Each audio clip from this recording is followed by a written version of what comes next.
Welcome to Ballarat Family Values Alliance.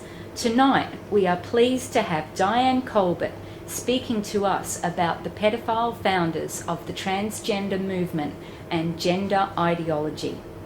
She has worked as a mental health worker with Psychiatric Rehabilitation Australia. Diane was training coordinator for Lifeline telephone counsellors. She has qualifications in counselling and family therapy. Good evening, everyone. Good evening. Good evening. As you've heard, my name is Diane and I'm here tonight to talk about the pedophile founders of the transgender movement and gender ideology. Quite a serious topic that we're covering. Now, often we would hear people talking about pedophilia and people often wondered why are they connecting the two together. And for me, it all came together when I started to read this book, which is written by a woman policeman in Britain who deals with catching pedophiles in the police unit she works with. And the first thing that it said in chapter 1, what is a pedophile? The pedophile is sexually aroused by children. And I suddenly realised that term that is often with gender ideology spoken, children are sexual beings from birth. Who views children as sexual beings? A pedophile does. And so that's where the link came together for me, the understanding of why the transgender movement has been associated strongly with pedophiles. Not that transgender people are pedophiles, but that those who are pushing transgender movement, those who have been behind the founding of it, have been men and women with pedophile inclinations. So it all started with Dr. Alfred Kinsey. You may or may not have heard of him, but he is the founder of the Kinsey Institute for Research in Sex, Gender and Reproduction. And according to his books, published research, and the statement of his assistants in various interviews, not only was his research flawed, but it was also criminal. Child sexuality research data was collected from personal logs of several pedophiles. One in particular kept detailed diaries of over 800 sexual encounters with children, and that's Rex King. And he actually was still abusing people 10 years after Alfred Kinsey knew that he was abusing people. But he was taking his data from acts of abusing children and glorifying the abuse by calling it sexual research data. And even babies as young as 2 months old were being abused. Kinsey also collected data and financially compensated fathers who were sexually abusing their own children.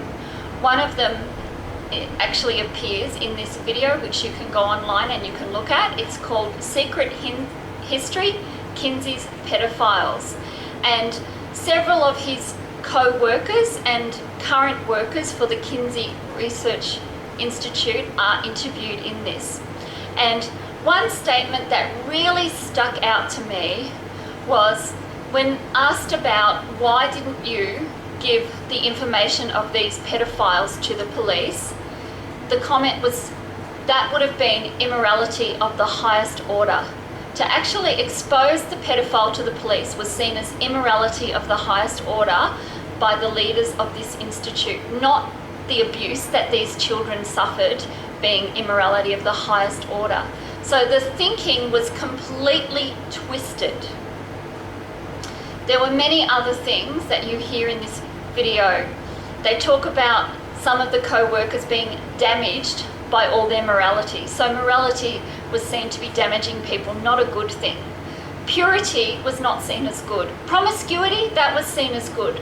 You know, Dr. Alfred Kinsey is actually held up to be the hero for bringing sexual freedom and overcoming the strict upbringing of his Methodist parents.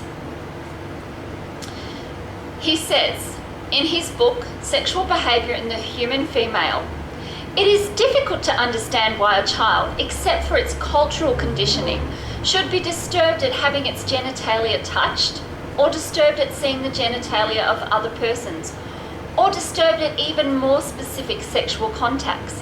adult contacts are not likely to do the child any appreciable harm if the child's parents do not become disturbed. So again, we see support for pedophilia, for acts of pedophilia. And it's strongly throughout all of his work. All of his supposed research was based on data through sexual addictions and acts of pedophilia. John R. Diggs comments, "The medical model of human sexuality has been greatly influenced by the teachings of Dr. Alfred Kinsey, a zoologist. Over the last decade, the scientific merit of the Kinsey reports has been found to be completely absent as exposed by the work of Dr. Judith Reisman." So even though we know that his research is flawed, we know that his data has been gathered through illegal acts, through abuse of children and others, even with all of this, his research has still influenced and continues to influence our systems today. The sex education in schools was influenced by it. Alfred Kinsey actually advocated for shorter prison sentences for pedophiles in 1955. As a result of that, pedophiles were given shorter sentences, and so they came out and abused again and again, and it became a really bad cycle. His corrupt scheme is still the basis of education, especially early childhood development. He said sex with infants, children and animals is natural to the human animal from birth. And as I said earlier, it seems like promiscuity is now held up as a good thing, and those who have the value of purity, that's seen as a bad thing, that's seen as wrong.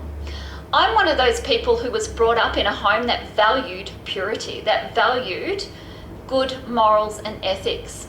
And I'm actually really blessed that I was able to value purity in my growing up years, because it saved me from a lot of heartache that I see many people go through as a result of not having that value. And I remember when I was doing my counselling studies, I actually was, as part of those studies in counselling and family therapy, had to study sexual addictions. And I remember as I looked at a lot of those content around sexual addictions, around pornography, that it really messed with my head. And I think about the sex education of young people and how a lot of that stuff would really mess with their heads. I was in my mid-30s when I started to study family therapy. And I honestly believe a lot of the stuff adolescents are learning is part of the reason why we do have stories of children abusing children, and it's becoming far more common today. This book, Kinsey, Crimes and Consequences by Judith Reisman, is a really in-depth look at what happened with Alfred Kinsey. The research, the data, gives you a really good understanding of what I've been talking about. This is freely available through downloading a PDF copy off the internet, so you can read it for yourself. Judith's journey began when her 10-year-old daughter was sexually abused by a 13-year-old in the 60s. And she writes that she couldn't believe this happened. Her daughter was very depressed as a result of it. She phoned a friend to talk to the friend about what had happened, and this trusted friend said, well, maybe she asked for it. After all, children are sexual beings from birth. Really troubled by the response that she received, she phoned another friend in a completely different geographic, completely different location, and she virtually hears the same response. Well, maybe she asked for it. After all, children are sexual beings from birth. It wasn't until later that she tied it in, as she heard about Alfred Kinsey's teaching that children are sexual beings from birth, that she understood where this false teaching had come from. Now, I find it mind-boggling that with Alfred Kinsey having been exposed for the person that he was, that with all of the information we have now, with his organisation discredited through the work that they've done that's been illegal, that in 2004 the United Nations granted the Kinsey Institute ECOSOC accreditation. Now, this accreditation is given to places that have the highest standards. So they've been awarded by the United Nations an accreditation that is only given to people who uphold the highest standards. And when you look at the history of the Kinsey Institute, when you look at the fact that they're still teaching based on the foundations of Alfred Kinsey, then I think that's just horrendous. And I wonder, why is it that the Alfred Kinsey Institute has never been thoroughly investigated for withholding information around pedophiles? Why is it that they've never been held to account for such horrendous acts that have changed society in such an evil way? As a result of that, Dr. Riesman, Timothy Tate, and Carolina Vidoki-Christo, among others, launched a campaign from Croatia called Don't Touch the Children, with one of the first items asking the UN to re-examine the Kinsey accreditation. A letter was sent to each head of the UN member states explaining the nature of the Kinsey research, including the pedophilic data and evidence. Not one member state acknowledged the letter. Now, just a little bit more about Alfred Kinsey. Part of how he got away with doing what he did was he was an upstanding, happily married man. At least that's how he presented to the public. The truth was he was a homosexual, that he regularly engaged in orgies, group sex, and that he and his wife had what was called an open marriage. You have sex with who you want to, honey, and I'll have sex with who I want to. And it talks about at one stage they both slept with one of his work colleagues. So this thinking has started now to permeate our society, that children are sexual beings. You can see it all over the internet. This lovely website here, holistic, mindful, sustainable, courageous, very nice looking website, and the first thing you see underneath it is this picture of these lovely two little children holding hands with sexual beings, and an article written about how children are sexual beings. Another website, Youth Embassy, again very attractive looking. First thing you see is all human beings from birth until death are sexual beings. So you can see that the teachings of Alfred Kinsey have now permeated our society. They've permeated the education system, and they're the foundation for gender ideology. Now, Dr. Harry Benjamin is another one of the founding members of the transgender movement. In 1948, Kinsey, note the connection, Alfred Kinsey, recommended a patient to Benjamin. Born male, the patient expressed an acute desire to become a woman. At the time, the recommended treatment for individuals such as Benjamin's patient was psychoanalytic therapy aimed at making the mind fit the body. Benjamin, however, was unconvinced of the effectiveness of that approach. Seeing gender identity on a continuum, he believed that some people could be born male but feel female, and that the more sensible treatment would be to alter the body to better fit the patient's perceived gender. He counselled the patient to travel to Europe, where surgeons performed one of the earliest gender reassignment operations. There's actually no follow-up to this, so we don't actually know what happened with this one of the first individuals at a young age to receive surgery. We do know more about Dr. John Money as things have come to light, and as you can see there, he was around between 1921 and 2006. He was a psychologist, sexologist and author, specialising into research into sexual identity and biology of gender. He was one of the first scientists to study the psychology of sexual fluidity and how the societal constructs of gender affect an individual. His work has been both celebrated for its innovation and criticised.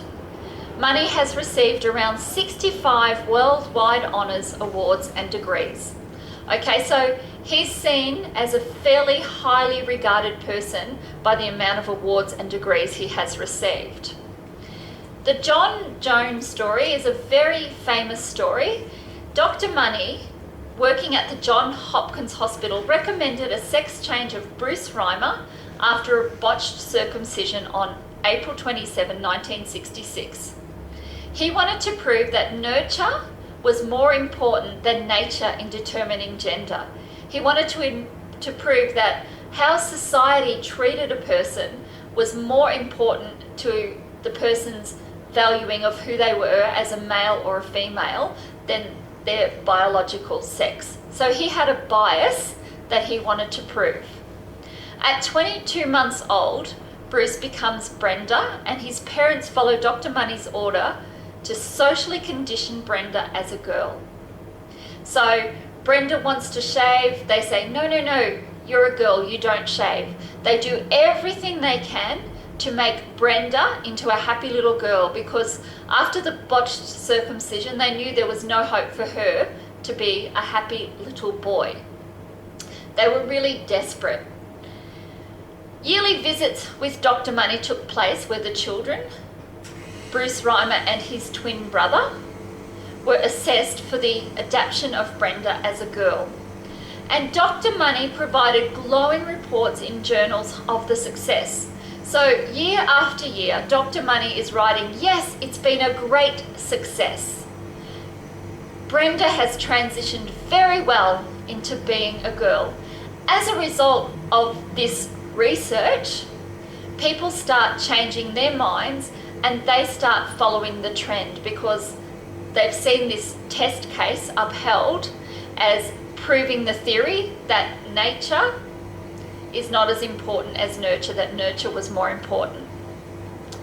So it was widely publicised and gave credence to the arguments presented in the 1970s by feminists and others that humans are sexually neutral at birth and that sex roles are largely the product of social conditioning.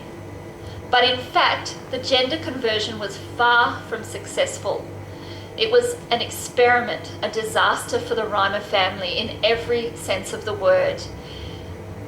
Poor little Brenda did not socialise well, was an outcast at school, had emotional difficulties and problems. Dr. Money knew about all of this, but he chose not to talk about the social problems and the difficulties and the emotional difficulties that his test case was experiencing. So really, he was a fraud, because he presented fraudulent information to try and change people's viewpoint. He highlighted anything the parents said in a desperate attempt to make it work. They would say, oh yes, she looks so pretty in this little dress, or something that they saw that could be interpreted as feminine. They were desperate to make it work because they wanted their child to be happy, and they felt so guilty about the botched circumcision. So you can imagine what a horrible journey this is for the parents. So he didn't report any of the down things, but he reported anything that was seen as positive. During yearly visits, the children are shown nude photographs and forced into sexual positions. They are forced to perform incestuous acts for Dr. Money. So really, he is a pedophile, because he is forcing the children to become naked in front of him, forcing them to do things to each other, and also showing them nude photographs. Do you identify, would you like to have sex with this person or with this person? Things that you should not be asking young children as part of his social experimentation. David's brother didn't cope well with the knowledge that his sister was really born a boy. So there comes a point when the parents have to tell Brenda the truth, and it's reported that the trauma of this led to his twin brother developing schizophrenia, and in 2002 he died of an overdose on antidepressants. There is documentation around when Dr. Money went to the home to try and visit the boys. They were so traumatized by him that they hid in the basement. They just did not want to socialize. And the parents forced them to come up and have dinner with Dr. Money.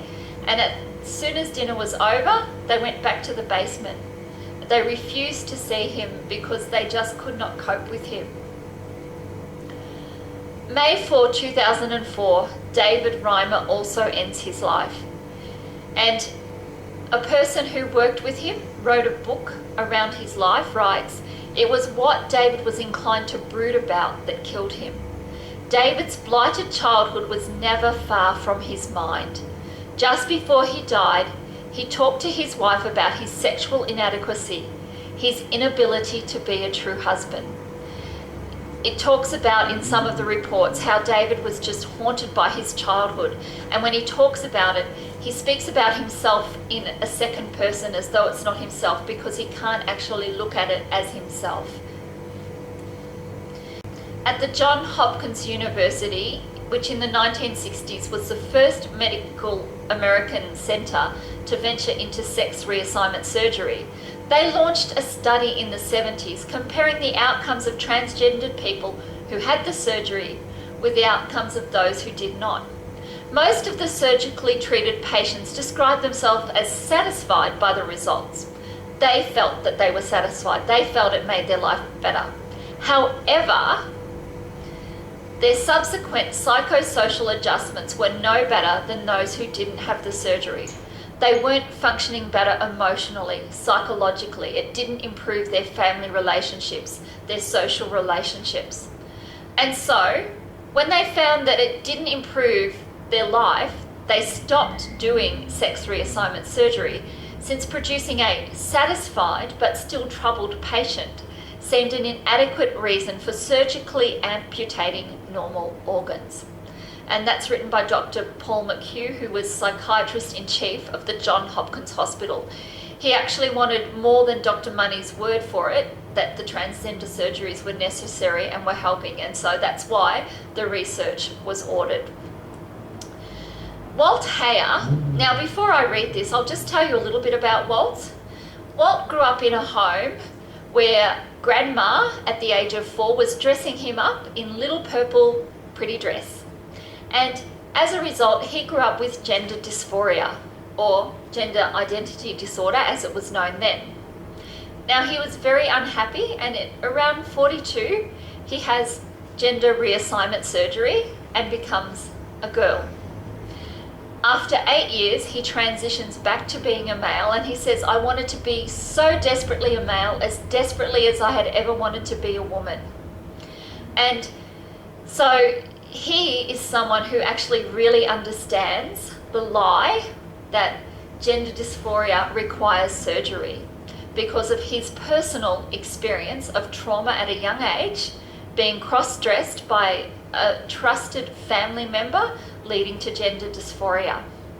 He writes, "The setting for the first transgender surgeries, mostly male to female, was in university-based clinics starting in the 1950s and progressing through the 1960s and the 70s. When the researchers tallied the results and found no objective proof that it was successful, and in fact, evidence that it was harmful, the universities stopped offering sex reassignment surgery.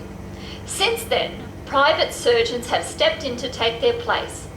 Without any scrutiny or accountability for their results, their practices have grown, leaving shame, regret, and suicide in their wake." So, it was not just the Hopkins Clinic reporting lack of outcomes from surgery. Around the same time, serious questions about the effectiveness of gender change came from Dr. Harry Benjamin's partner, endocrinologist Charles Ihlenfeld. So remember, Dr. Harry Benjamin had his first case referred to him by Alfred Kinsey. Okay, so he would have been influenced in his ideas on gender ideology by Alfred Kinsey. Ihlenfeld worked with Benjamin for 6 years and administered sex hormones to 500 transsexuals. Ihlenfeld shocked Benjamin by publicly announcing that 80% of the people who want to change their gender shouldn't do it. Ihlenfeld said, "There is too much unhappiness among people who have had the surgery. Too many end in suicide." Ihlenfeld stopped administering hormones to patients experiencing gender dysphoria and switched specialties from endocrinology to psychiatry, so he could offer such patients the kind of help he thought they really needed.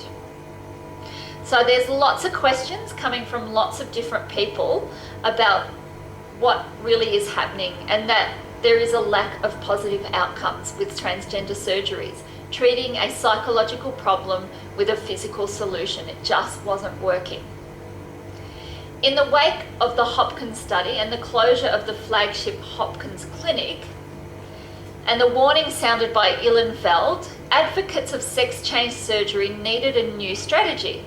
Benjamin, so Dr. Benjamin, the man who was influenced by Kinsey, and money, a fraud, someone who lied in journals and tried to make it look like it was working when it wasn't. They looked to their friend Paul Walker, a homosexual and transgender activist they knew shared their passion to provide hormones and surgery. A committee was formed to draft standards of care for transgenders that furthered their agenda, with Paul Walker at the helm. The committee included a psychiatrist, a paedophilia activist, 2 plastic surgeons, and a urologist, all of whom would financially benefit from keeping gender reassignment surgery available for anyone who wanted it. The Harry Benjamin International Standards of Care were published in 1979 and gave fresh life to gender surgery. So we have a set of standards that have come from a preconceived bias. There has been a preconceived bias by Benjamin, Walker and Money and others who benefited financially from keeping gender reassignment surgery alive. And that's where these standards have begun. The standards of care for the health of transsexual, transgender and gender non-conforming people by the World Professional Association for Transgender Health, formerly known as the Benjamin Standards of Care, are the most widespread standards of care used by professionals working with transsexual, transgender or gender variant people. The World Professional Association for Transgender Health standards of care are periodically updated and revised. The last revision was released September 25, 2011. This is the 7th version of the standards since the original 1979 documentation was drafted. So here we have standards of care based on a foundation of documentation that was written by people who had a preconceived bias to say gender surgery is the answer to a psychological problem. Walt Heyer faults Walker, he was his doctor, Dr. Paul Walker, for not telling him about the Hopkins study and its deadly conclusions and subjecting him to surgery that he must have known would do nothing to cure his gender confusion. Since then, Walt has experienced the shame and remorse of transgender clients who undergo these procedures. Walt says, "Those who regret their decision have few places to turn in a world of pro-transgender activism. For me, it took years to muster the courage to stand up and speak out about the regret." Dr. Paul McHugh goes on to say, policymakers and the media are doing no favours either to the public or the transgendered by treating their confusions as a right in need of defending, rather than as a mental disorder that deserves understanding, treatment, and prevention. This intensely felt sense of being transgendered constitutes a mental disorder in 2 respects. The first is that the idea of sex misalignment is simply mistaken. It does not correspond with physical reality. The second is that it can lead to grim psychological outcomes. And we all hear about those grim psychological outcomes, the higher rates of mental illness and suicide among those that are transgendered. Now, sometimes people hold up the intersex and say, well, some people are born intersex, that's just like being transgender. I would say, no, that isn't. Dr. Paul McHugh says, although much is made of it, no evidence supports the claim that people such as Bruce Jenner have a biological source for their transgender assumptions. Plenty of evidence demonstrates that with him and most others, transgendering is a psychological rather than a biological matter. And I think, some people are born with a healthy heart. Some people are born with a heart problem. That's a defect. Some people are born with healthy genitals. Some people have defects. That is a defect. It doesn't make sense taking someone born with a defect and then saying, well, people who are born normally, healthy, you know, they have a defect too, because some people have a defect. That's like saying that people with a perfect heart that have panic attacks should have surgery for their panic attacks. That wouldn't make sense. Walt Hauer writes, "The transgendered life is often a direct result of early childhood difficulty or trauma. Assisting a young child into the fabricated ideology of a transgender life is not helping the child sort out what is real and what is fiction."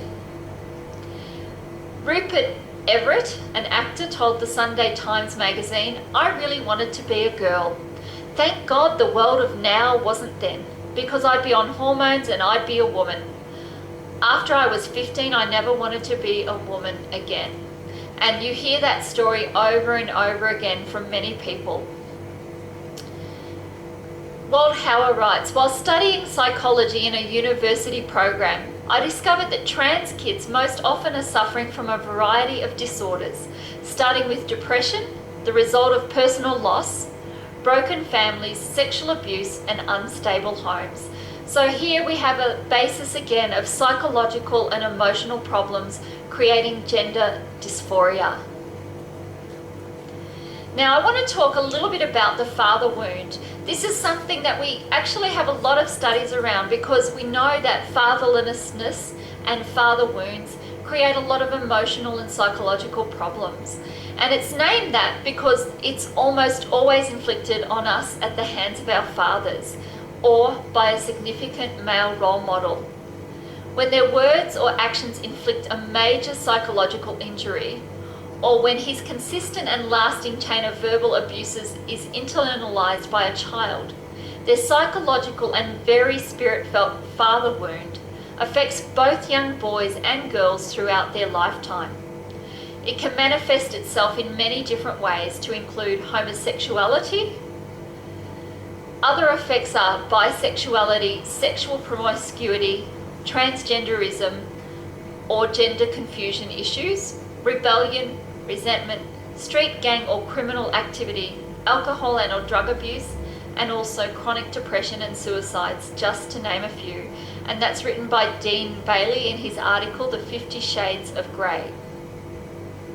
The American College of Pediatricians urges educators and legislators to reject all policies that condition children to accept as normal a life of chemical and surgical impersonation of the opposite sex.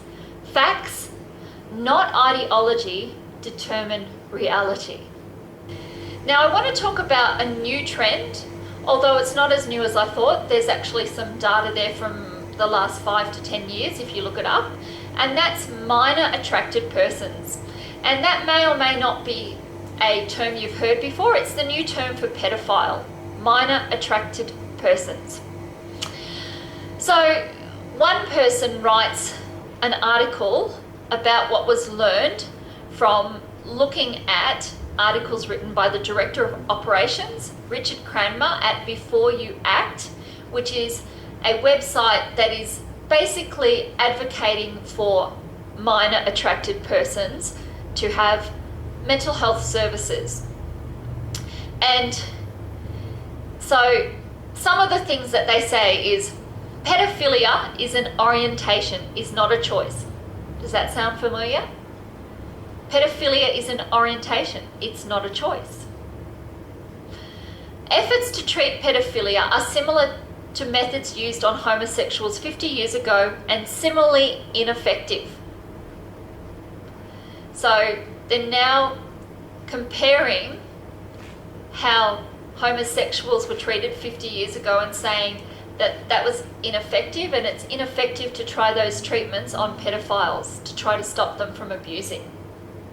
Minor attracted persons do not exhibit narcissism, psychosexual immaturity, psychopathology, neurosis, or any personality disorder more than people attracted to adults. In other words, they're just like you and me. That's what they're trying to make them to be. Just like you, just like me. One more thing, according to Cranmer, many minor attracted persons interact with minors in a variety of non-sexual ways and develop close friendships with them.